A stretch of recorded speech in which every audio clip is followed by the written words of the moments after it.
저는 해병대 기갑장교 소위 오선명입니다.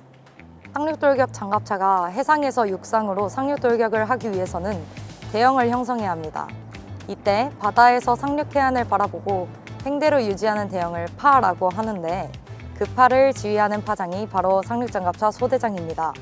승무원과 상륙군의 생명을 보장하고 상륙작전의 성패를 결정짓는 막중한 임무를 맡고 있습니다. 먼저 해병대에 지원하게 된 계기는 사랑하는 사람들을 누구보다 멋진 곳에서 지켜주고 싶어서 지원하게 됐습니다. 해병대라면 다들 공감하시겠지만 소수정예, 빨간 명찰, 팔각모 등 해병이야말로 정체성이 가장 강하고 멋진 군이라고 생각했습니다. 그렇습니다. 해병대의 대표적이고 상징적인 임무가 바로 상륙작전입니다. 그래서 해병대가 작전 수행하는 곳에는 거의 상륙장갑차가 필수적으로 있다고 생각하셔도 무방할 것 같습니다. 그렇기에 해병대에서 진행하는 해외 연합훈련에 참여할 기회가 많습니다. 임무가 부담스럽지 않다면 거짓말 같습니다. 제가 지휘하는 장비 탑승 병력만 해도 100여 명 이상이고 그들의 안위나 장비 가동 또한 제게 달려있기 때문입니다. 그렇기 때문에 꾸준히 공부하고 정비해서 임무를 수행하고 있습니다. 그게 저의 성장 동력이 되는 것 같습니다. 기갑 초급반에 입교하기 전에 임관 직후 바로 부대로 들어와서 아무것도 모르는 채로 장비에 탑승했던 첫 하만이동 훈련이 기억에 남습니다. 모든 걸 알아야 한다는 부담감이 저를 짓누를 때쯤 중대장님께서 해치를 열어보라고 하셨습니다.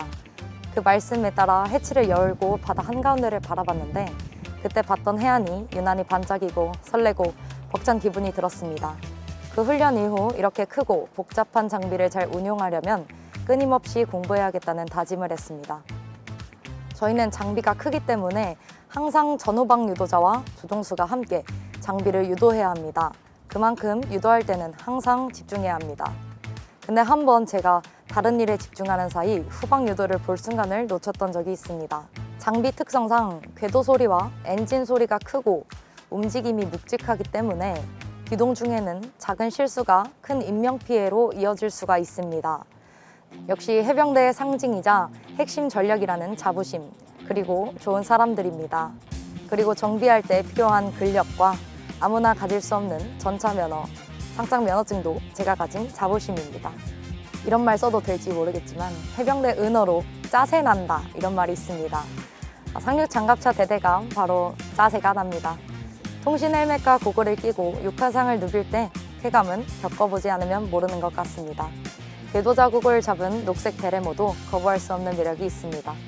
상륙장갑차는 그 자체로 한 대의 조그만한 배라 생각하시면 됩니다. 작은 사각형의 배가 사방이 막힌 채로 물에 잠겨서 높은 파도를 헤쳐가야 하니 보통의 사람이라면 당연히 멀미를 할 수밖에 없습니다. 그래서 많은 해병들이 처음 상륙장갑차에 탑승하면 멀미를 하게 됩니다.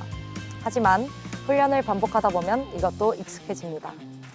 우스갯소리로 기갑병과는 3보 이상 차량 탑승이라고 하는데 저희가 상륙장갑차를 주로 타다 보니 주변에서 편하게 훈련받는다고 생각합니다. 하지만 당연하게도 저희도 행군도 하고 개인화기 사격도 하고 전투 수영까지 해병대가 받는 훈련을 똑같이 실시하고 있습니다. 더불어 하만이동, 상륙훈련 같은 특수한 훈련도 같이 실시하고 있습니다. 상륙돌격 장갑차가 바다에서 육지로 상륙돌격할 때 가슴속에 벅차오르는 느낌이 들 때가 있습니다. 그때 보람을 많이 느낍니다. 그리고 임무나 훈련을 수행하다 보면 가끔 막히고 모르는 일이 생기는데 그런 문제가 해결되면 많은 보람을 느낍니다. 또 상장소대장 장교로서 중요하게 생각하는 게 안전인데 그날의 과업이나 훈련을 마치면서 아무도 다치지 않고 장비에도 큰 이상 없이 무사히 마무리 지어질 때 매번 감사함을 느낍니다. 하지만 제일 보람 있을 때는 우리 중대원들이 무사히 전역하는 그 순간입니다. 일생에 한 번뿐인 군생활에 상장대대를 선택해줘서 고맙다. 사회에서도 건강하고 모두 행복하기를 바란다.